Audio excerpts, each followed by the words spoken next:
গত রমজান মাসের একটা ঘটনা। আরবের কয়েকজন যুবক তাদের মসজিদের ইমামের কাছে এসে চোখের পানি ফেলে একটি সত্য ঘটনা শোনালেন।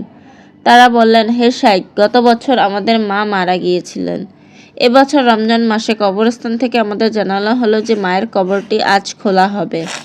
আরব দেশগুলোতে জায়গার অভাবে নির্দিষ্ট সময় পর কবর খুলে দেহাবশেষ অন্য স্থানে সরিয়ে ফেলার নিয়ম আছে। ছেলেরা ভাবল, কবর যখন খোলাই হচ্ছে তখন শেষবারের মতো মায়ের অন্তত হাড়গুলো একটু দেখে নেই। কবর খোলার পর তারা ভেতরে ঢুকে দেখলেন কাফনটি ঠিক আগের মতোই আছে। কাফন খুলতেই তারা বিস্ময়ে পাথর হয়ে গেলেন। দাফন করার 1 বছর হয়ে গেলেও মাটির মায়ের শরীরে একটি পশমও স্পর্শ করেননি। চোখ, কান, নাক থেকে শুরু করে শরীরের চামড়া ও মাংস সব কিছু ঠিক তেমনটাই আছে যেমনটা দাফনের সময় ছিল। এই দৃশ্য দেখে কবরস্থান কর্তৃপক্ষ ঘোষণা করল, এই কবরে আর কোনোদিন পরিবর্তন করা হবে না। এটি একটি মহিষী নারীর জন্যই চিরস্থায়ী থাকবে। ছেলেরা জানতো তাদের পরিবার বেশ ধনী, কিন্তু মায়ের মৃত্যুর পর তারা দেখলেন মায়ের নামে অনেক টাকা ঋণ জমে আছে।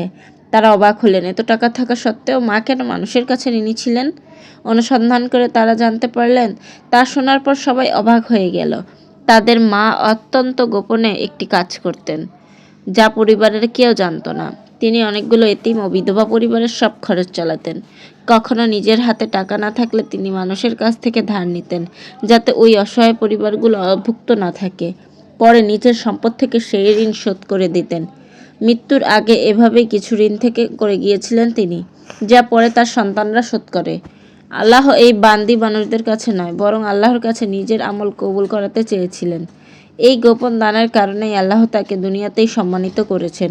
নিজের প্রয়োজন ছাপিয়ে অন্যের মুখে খাবার তুলে দেওয়ার প্রতিদান যে কত বড় হতে পারে, এই ঘটনা তারই প্রমাণ। মানুষের আসল পরিচয় তার সম্পদে নয়, বরং তার সুন্দর আমল ও চরিত্রের মাঝে। দান সদকা মানুষকে মৃত্যুর পরেও কবরের আযাব থেকে রক্ষা করে।